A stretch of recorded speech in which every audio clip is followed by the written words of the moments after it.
Hello and welcome to another episode of Wrenches, Gadgets, and Hacks. I'm your host, Carl Storms, here on the podcast about technology and all the fun stuff we do in the AECO. With me again is our special series guest host, John. Thanks for being back. Thanks for having me and once again not kicking me off yet. Never, John, never.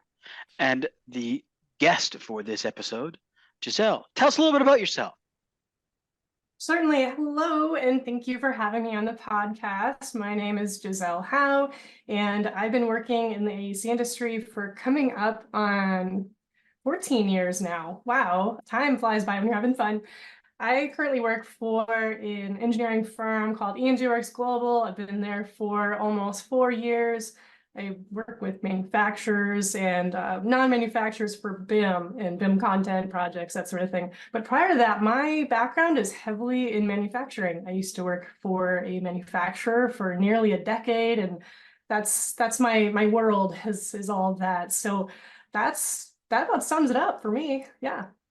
Awesome. And I love that because, again, this is a new podcast, but a lot of times you hear a lot of things on the AECO side, not so much on the manufacturing side, except for people maybe complaining about their families. But that's a whole other Revit conversation. We won't go down that road. But it's good to get you here and get that perspective. Yeah, it's great to be here. Thank you for having me. Absolutely. And of course, this particular series, that's kind of the way that we are trying to run this podcast. And the idea is that we have a series, and we're talking about a sort of a topic that ties it all together with a loose thread, if you will. And what we're really talking about in this particular series is the idea of, technology and innovation on and off the clock. So whatever we do for our 9 to 5, and I know none of us actually work 9 to 5 these days, but what we do and how we can bring that sort of outside of that to passion projects, to things that we like to do to get us excited about the technology that we do on a day-to-day sort of work. And I guess one of the things that brought me to inviting you to the show is way back when, it doesn't seem that long ago, but in the BIM Thought days, you had actually listened to an episode that we did about FM. And you shared on social media a sketch note that you did, sort of outlining the entire episode just in sketch form.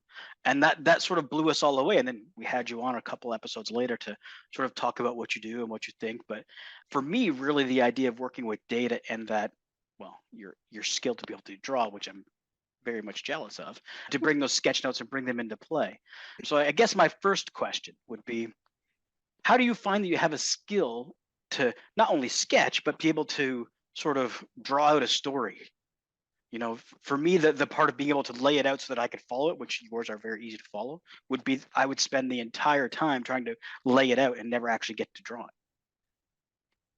Yeah, this is a good question. So for me, I do have a little bit of a background from having a degree in architectural drafting and estimating. So I have that little bit to back it up. But when it comes to something as creative as Sketchnotes, I think for me, it's more or less like what do I want to portray? And I try to draw things out in a way that I think would make sense with that. And it takes a lot of practice. It's not necessarily like, oh, I had this talent forever or anything like that.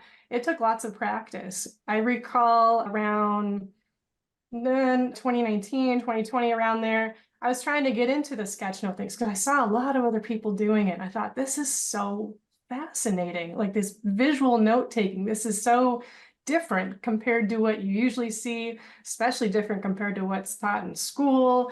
And I wanted to learn it. So I didn't have this innate skill right away. I just wanted to practice. And so I saw like webinars and in your case, a podcast. I listened and watched those and I was like, well, how would I want this portrayed to someone who either didn't watch or didn't attend or couldn't and wanted to get the information quickly? Because many sources, they cite that it's so much quicker to process visual aspects as opposed to text. In fact, I think the sources cite the brain processes visuals 60,000 times faster than text. So it just took a lot of practice is what this all comes down to. It's not like I had this crazy drawing skill. I've But seen a lot of stuff where people have these very visual notes as well, and every time I've tried to do it, like Carl, I get hung up on one thing, and then I end up not having anything written down. So like I always see people on iPads, and like I have an iPad, and I'm always trying to make it as useful as I can. And I'm looking at the one on Twitter right now, the AU 2022 keynote, Oh, just because that's one of the first ones that showed up. It's just so nice looking. And like every time I've seen people drawing this stuff, I get way hung up. Like even the word AU 2022 keynote, I would have been erasing and trying over a million times. And then I would just be like, well, so definitely practice, I imagine, helps a lot with a lot of this comfort and just going for it, you know? yeah, you know what, John, you bring up a really good point because there's a lot that goes on behind the scenes, behind specifically that. So those ones, they were put together from watching the AU 2022, in that case, the keynotes, and those were virtual as well as I think in person at some point. But the thing is, when it came to that one, though, I had watched the keynotes and I spent a lot of time afterwards moving things around. And in that case, I produced those digitally. In that case, obviously, through an app called the Concepts app. It's available on, I think, the Microsoft Store, the App Store, Google Play, a bunch of things. And what's really unique about the Concepts app is that it's vector based. So it's not like you're drawing in paint and you're like, oh no, I messed up. You know, this here, you can carefully select, move stuff around, you can Oh change the man. layouts. So I did a lot of that. So there's a lot more time that goes into those than what you think. But prior to that, in 2020, when Autodesk University went virtual for what I'm assuming was the first time ever because of the situation everyone was in, I actually did it with analog markers instead. So not an app. In that case, it was insane. I listened to all of the webinars, or I'm sorry, the keynotes. I listened to each one and I was drawing out everything there. And in that case, there was no do-overs. I was doing Yeah. it with markers, pen, and it was like nerve-wracking. I had to like block everybody out, like, you know, don't talk to me. I'm trying to do this thing. And I put on my LinkedIn profile that during that year, I was the sketch marathon artist. I did it as There you a go. marathon. So yeah, to your point, it does take a lot of work, and doing it digitally does help if you have the right tools, for sure. I guess I would ask then in that scenario, because I know back in my training days, I'd always tell people that if you write notes, even if you know you're never going to go back to them, the the actual act of writing something down somehow logs things in the brain. You remember it. Now you were saying that when you're going through that keynote, you're focused, you're zened in on it to get the sketch note right. Does it have the same effect, or are you so focused that it's not getting ingrained? Well, for me, I do recall it as well, because yeah, it's meant to improve recall. Yeah. But yeah, when it comes to, in the case of the digital notes, I think I focused a little more on just like, how would I portray this? You know, of course the recall kind of comes with it, but I was so focused on like, what's a good layout? How can I make this the best way presented? I want to say the recall part just kind of comes as like, I don't know, it just kind of comes subconsciously after that. I wasn't really thinking like, I must remember this or anything like that. But yeah, I was definitely focused on the layout of making sure that I was putting it in a way that made sense, because there's certainly ways to have it too overwhelming or too detailed or that sort of thing if you're not careful. Yeah. Well, and I guess that's part of it as well. I mean, the idea of doing it visual is that you're going to pick certain things. You're not going to draw every single word, every single representation. And so Yeah. by the things that you just by nature pick, those are things that people are going to have their eye drawn to, and that's going to be something that they remember.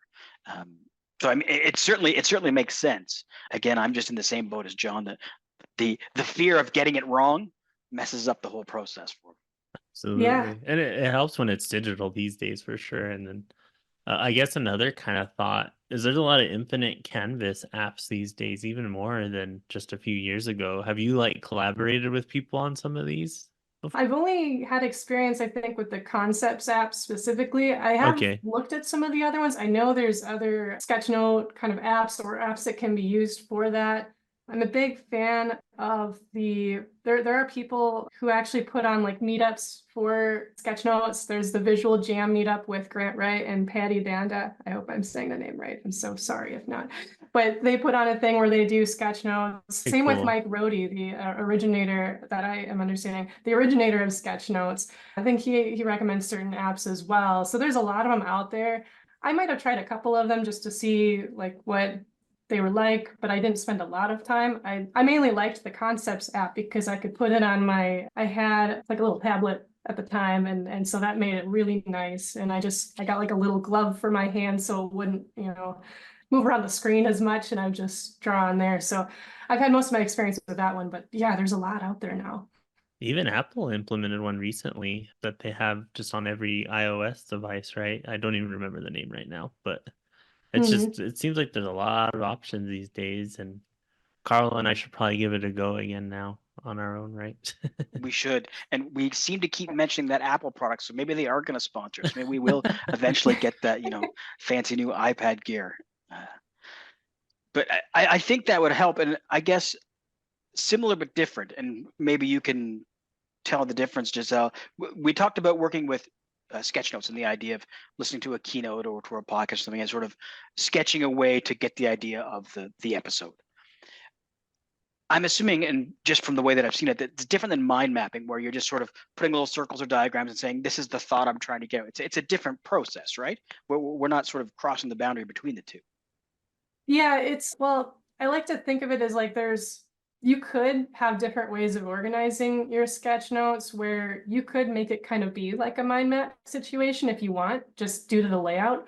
Otherwise, there are other layouts where you really could just kind of read, like a book kind of thing, and you can kind of make any path you want, any logical path. A mind map happens to be one of those, if you so choose to do so, but inherently, my understanding is they're different. It's kind of like I hope I don't screw this up, but like every square is a rectangle, but not every rectangle is a square. That sort of thing. It's Yeah. not. It's Yeah. like that. I probably messed that up, but you get No, the point of what I'm saying. I do exactly. That makes a four-sided shape versus an equal-sided four-sided shape. Yeah. Right. Mm-hmm. No, that makes sense, because I know some of as John was talking about the Infinite Canvas, they also have all those things like, and now I'm going to get this wrong, I want to say Merlot, but that's not right.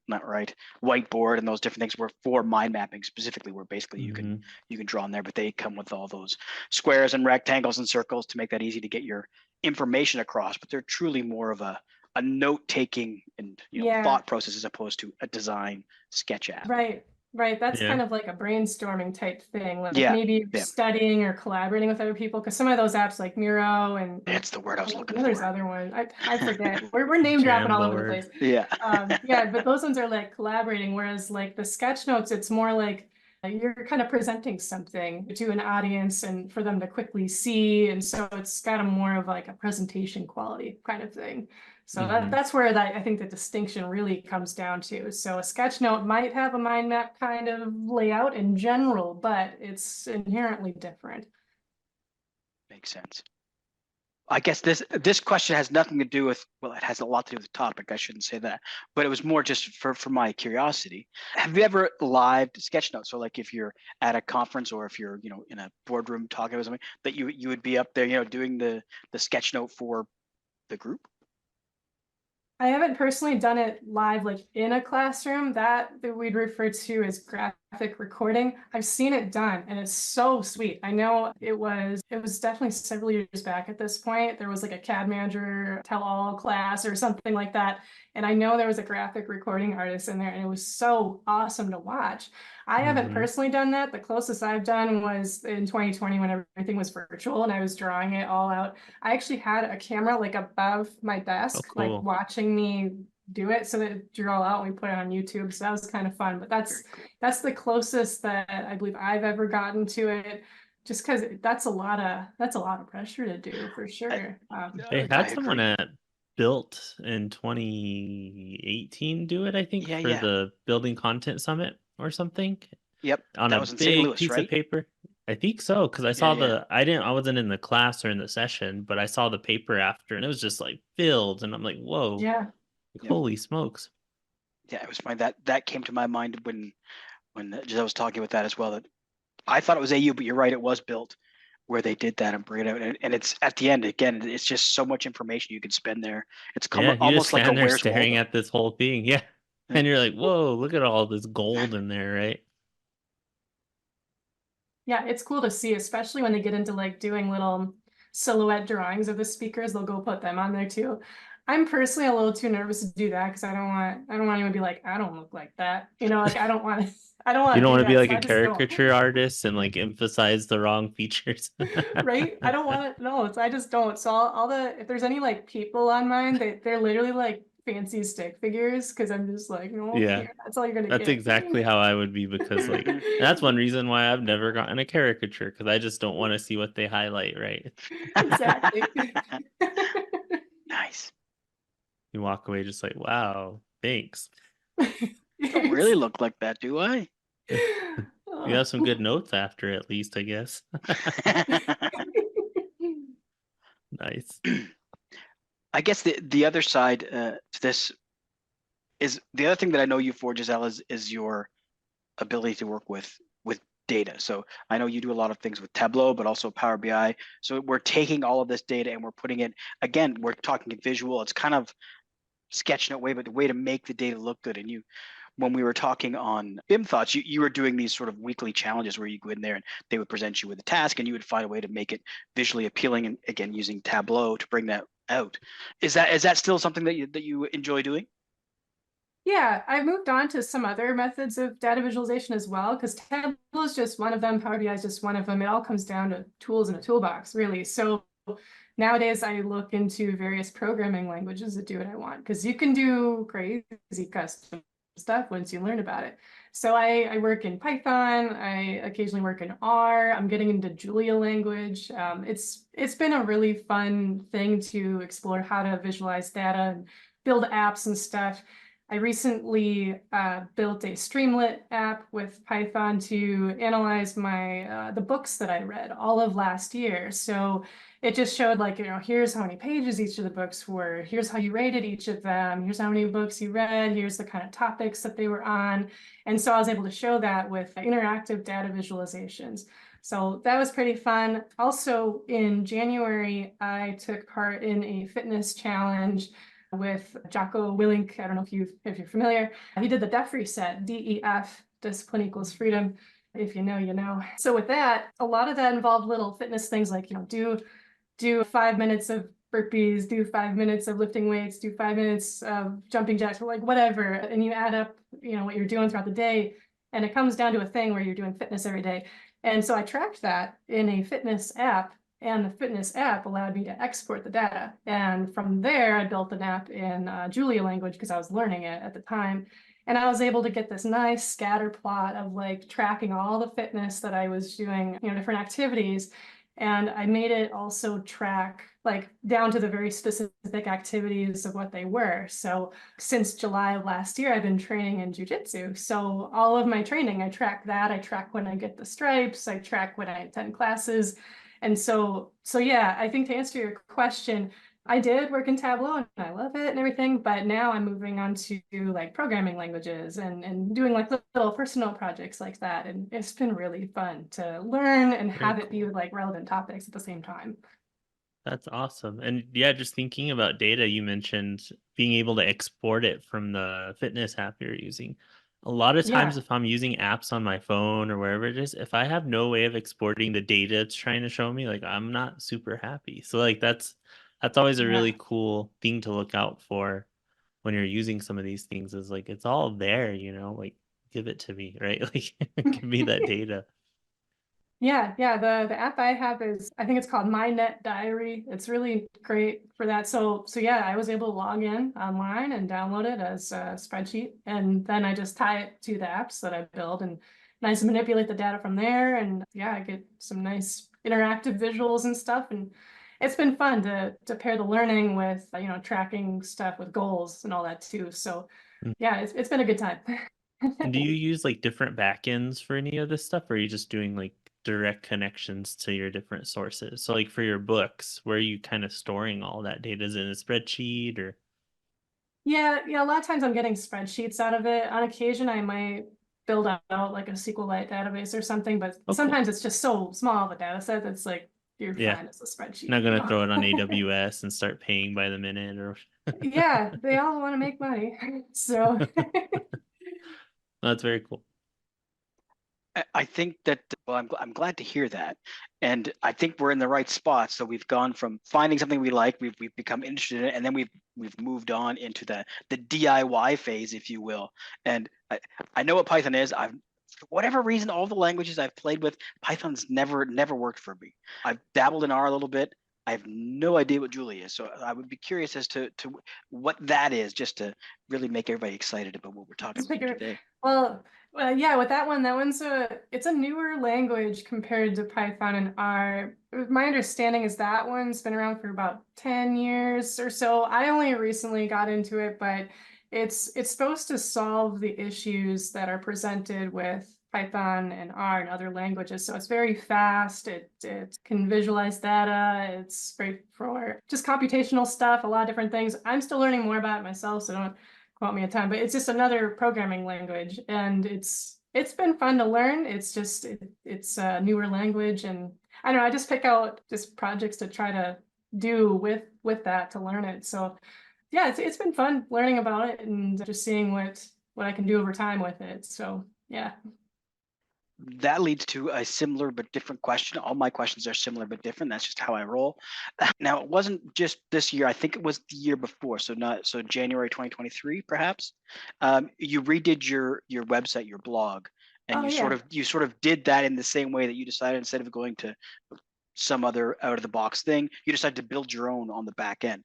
Can you tell us a little bit about that? Oh yeah, wow, I'm surprised you actually remembered all that. I forgot I told you that. But yeah, so the thing is I had a WordPress website. I started that probably at the tail end of 2019, and I mean it did what it did. It did what was needed and everything, but it got to be kind of overwhelming of like I don't know, I really wanted to customize stuff, and it kind of got a little cumbersome for me. It's great to start out, don't get me wrong, but I got to the point where I'm like, man, I'm paying so much for this, and I don't even like blogging in here anymore or anything. So I came across something called Quarto, which I believe is put out from our studio. Those are the people that have, well, no, now it's called Posit. Everyone changes their names here. Anyway, so I think they put that out, and I was able to build the website with these Quarto documents, which are essentially like markdown static documents. And so I rebuilt everything through there. I connected it to pages. I was able to keep my custom domain and have the records all talk to each other, the DNS records. I put them back on my hosting site. And so I was able to have like basically the same setup. Obviously it looked different, but I had the same setup and everything for a lot cheaper. I mean, I pay for the domain and I'm not paying for extra stuff I'm not using. So yeah, that was a fun thing to learn how to do, to see how all the web pages, like how they all functioned, and how to put in like custom CSS, and how to link in, pictures and all that stuff. It was interesting to see like my direct changes affected, as opposed to kind of like an out of box solution that's something someone might provide. So it's definitely been a DIY thing, and I love seeing when other people build their Quarto websites, because they all look different. They all have their little flair to them, and it's amazing what you can do once you kind of get that, you just want to customize things and you just don't want to stop. So that's what happens. Well, then, like with Absolutely. something like WordPress, you customize it and then an update happens and it throws it all out on you, and you're like, oh no.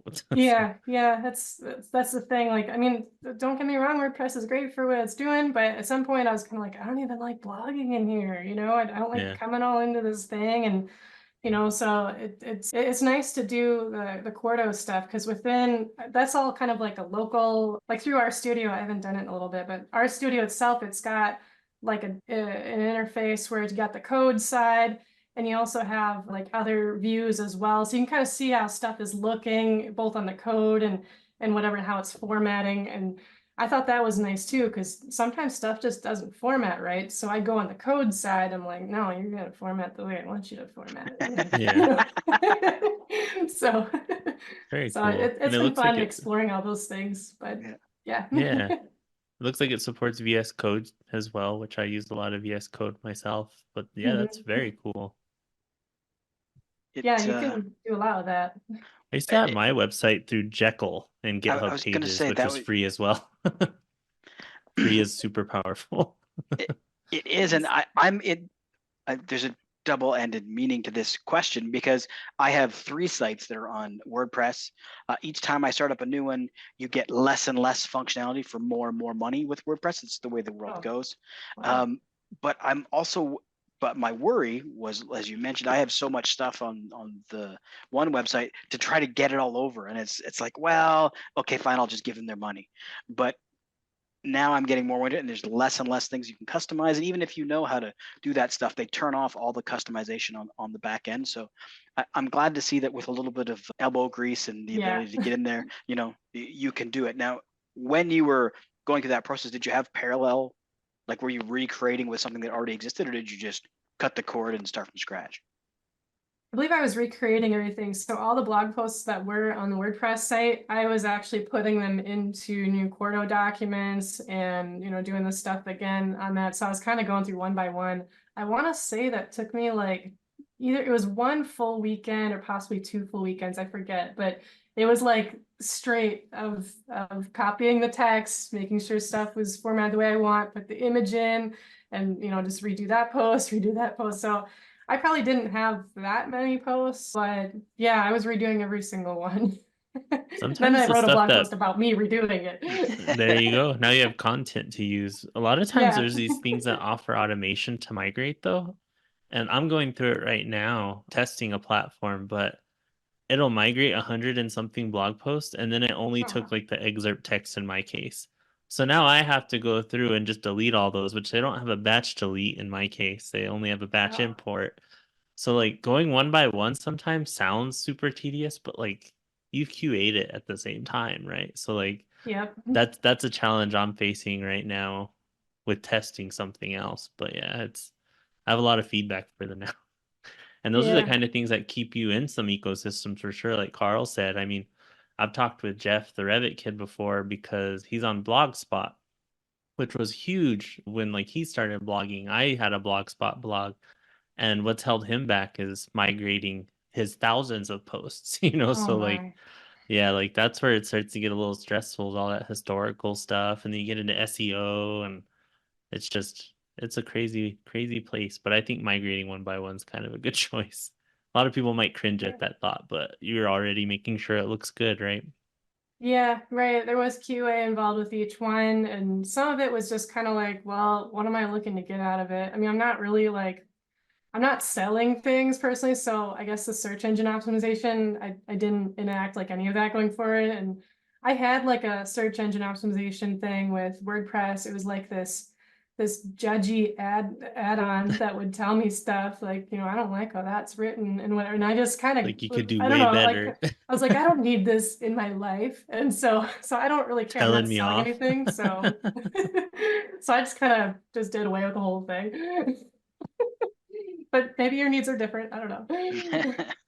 Well, it certainly takes away a lot of the pressure. You're right, when you're not. I mean, the Revit kid's in a bit of a different ballpark than the content I'm talking about. So yeah, I can see how that stuff sort of becomes relevant. But the other thing that intrigued me, boy, English is a second language for me, it appears, was when you mentioned that you had RStudio, I think you said it was, where you had the ability to see the code and the product. That's the other thing that worried me about. I went through some courses, and I've made a few simple web pages on my own. I'm like, well, I could just build one.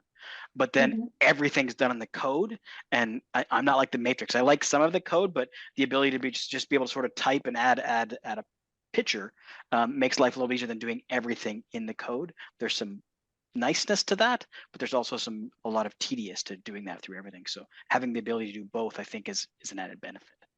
Yeah, definitely. It is. It's been a bonus for me. It's been a minute since I've been in there, but yeah, just the different views of seeing things side by side like that, and that's great. Like I look for that even in if I'm typing stuff in general too. Like on my Surface Pro, like I mean, a lot of times people are used to Microsoft products like Microsoft Word and everything. Everyone thinks that that's the thing. I actually learned of apps that are aiding in writing where it's all like markdown. You can type certain things to make things bold and italic and everything. You don't have the situations where you add an image and like sirens are going off in distance, a million pages are getting added. Like there are apps out there that actually address that directly, and markdown is a cool thing to look into. I use an app, I believe it is called IA Writer, And it's really neat in terms of like, it really helps you focus on writing. You can do, it supports Markdown. It can highlight things if you're like using a lot of filler words and stuff like that. So there have been times where I would type in that app and then, if it liked what was going on, then I'd go put it into like our studio or whatever, and I go render the whole thing, and then there's my website. So I would do stuff like that to help when it comes to like, writing in a decent way. But yeah, Markdown is a cool thing to look into when it comes to formatting and everything, because it's beyond Microsoft Word and stuff. It's beyond it. It's like if you're trying to do keyboard shortcuts and trying to get the formatting the way you want and making it be that way versus being like, well, why didn't my Word document do what I want? So Yeah. you're able to get into things like that too. I've been busy since last time we talked. It sounds like it. And now, just so I'm clear, the Markdown, that's basically the same as GitHub Pages, right? That when you're writing a Yeah. GitHub page, that's Markdown, right? There's flavors of it. There's a GitHub Markdown flavoring. What's really cool, there's different flavors of Markdown that I learned. So when I was looking for a writing app, I was looking for ones like, what do they support? Because some of them don't support all the things, and some have like added just different characters and things you can do. Because it's things like, a star on each, or an asterisk rather, on each side for bold or whatever. Some of them don't support all the things, but yeah, there's different flavors of Markdown. It's really, it was an intriguing concept to look into and see what would support it and everything, because that's what made the difference between me going to something like IA Writer or looking into like note-taking apps like Obsidian. That's another one that I have tracked stuff in. There are other apps. I'm trying to think. Google Docs, I think, supports it. And there are some aspects of Microsoft Teams that can support some Markdown. Not a lot, but it can do it. But it all depends. I think the only one that doesn't is actually Microsoft Word. So Yeah. so you gotta look beyond. That's what we're doing. Yeah, Notion has some Markdown in it as Yeah, well. I think That's a Notion little does too. different in some occasions. Forums like the Dynamo forum, anything on Discourse, they have Markdown. So it's like it's very like in our everyday workings if you use any kind of tech almost these days, which is wild. Even there's some stuff like there's a note app called Bear Notes that has Markdown where you just do hashes, do the headings and all that stuff. It's pretty Yeah, crazy. exactly. Yeah, often I'm working in, well, I do this at work as well, but if I'm using like, if I just want like a sandbox for code, for like data visualizations or something, I will work with Jupyter Notebook, and that supports Markdown as well. So if I want to make a nice notebook with different headings of what, oh, this is what this is showing and whatever, I'll do Markdown in there as well. So it's great to see that there's a lot of different apps that can support that, because it's like a hack, I would say. Yeah. Which surprisingly and well timed, because we're getting up on that half hour, and because of our namesake, Wrenches, Gadgets, and Hacks, we'd always like to ask our guests before we leave for one last hack, one hack that's relevant to this episode. So before we end up, what's your hack of the episode? So my hack, a lot of times I get into productivity, time management, that sort of thing. So when it comes to tying it to the topic in this episode, my biggest hack is to combine interests and things together to be able to have time to do them. So as you've heard in the podcast today, we talked about the data visualizations, we talked about the sketch notes. For me, I've blended that into my daily work. I work with data all the time, so I get to practice that. I also have the passion projects from the books that I read, from the fitness that I do, the different programs and stuff. I've been able to build apps and stuff and practice that and do things I like because I combine those things together. Same with the sketch notes. That's typically not a thing that you see, and I've been able to combine that with Autodesk University and other conferences, podcasts, webinars, that sort of thing. I've been able to combine those things together to be able to have time to do it, because if you don't, well, you don't have time to do things you enjoy, and why would you want that? So my advice or hack is to look for ways to find those intersections and the ways to mingle those things together, because then you have time to do all the things you want to do plus the things you got to do. Well, I think that's a great hack. And, I've never used that specific hack of combining things that you like to do together. But I have used something similar where I always tell people that if they're learning to code or learning a new software, a new technology, that use it with an actual real world problem for you as opposed to Mhm. just a sample problem, because then you're invested into it. So I can see how that would work the same way, that if you like two things, if you bring them together, it only makes happiness. Yeah. All That's what right. we're all about here. Exactly, 100%. And with that, I would like to thank you for being here, Jisell. Thank you again for being our guest host, John. And thanks everyone for joining another episode of Wrenches, Gadgets, and Hacks, where we explore the tools, technology, and time-saving hacks that are shaping the future. If you enjoyed this episode, don't forget to subscribe again somewhere down here, and stay tuned for more insights and exciting news from the world of AECO and technology. Until next time, keep building, innovating, and exploring the possibilities. And we're out. Awesome. Very cool. Just hit the I didn't stop even get to button. ask about the playing cards. Why didn't you Oh. ask about the playing cards, John? I messaged Okay, you. don't worry. Wait a second. We have never had a blooper section or a balloon section. Let's do it right now, because I want to ask about the playing cards. Okay, so 3, 2, 1. Carl cut me off before I got to ask about the speaker playing cards. Yeah, so it's been some time for those. So for those who don't know, the speaker trading cards, they're a lot what you think they are when it comes to like baseball cards or like a basketball card or that sort of thing. So what the speaker cards, what they are, they have a picture of yourself. In my case, it was me, go figure. And on the back, it would have stats about like how many times you were a speaker in the industry, a co-speaker, or like maybe how many articles you wrote for a magazine, or in this case, how many podcasts have you been on, or how many webinars you've been on, that sort of thing. And it would be just this fun way to just get fun stats on your own accomplishments in the industry. And you could trade the cards and everything. For a while, I actually went through the Topps website. I don't know if they do it anymore. There might be another place that does it too. But I went through the Topps website to make them look like legit, like nice production value cards. And they came in a nice little case. And so it was a fun thing. I think it was, gosh, what is it? Like at least 4 years ago at this point, probably 5 years ago, I launched those while going to a conference. It was Midwest University, when I believe it was ATG was putting those on. And yeah, it really kind of caught on. People are making their own cards, and they just thought it was this fun thing because, business cards are kind of meh, but speaker trading cards, ooh, yeah, we're up over there. So When I so first if you saw want them, to I was create like, your that's own, a you really can do neat that. idea. So yeah. Yeah. Hopefully it Fun catches thing. on as we're more and more into in-person stuff. It catches back on more.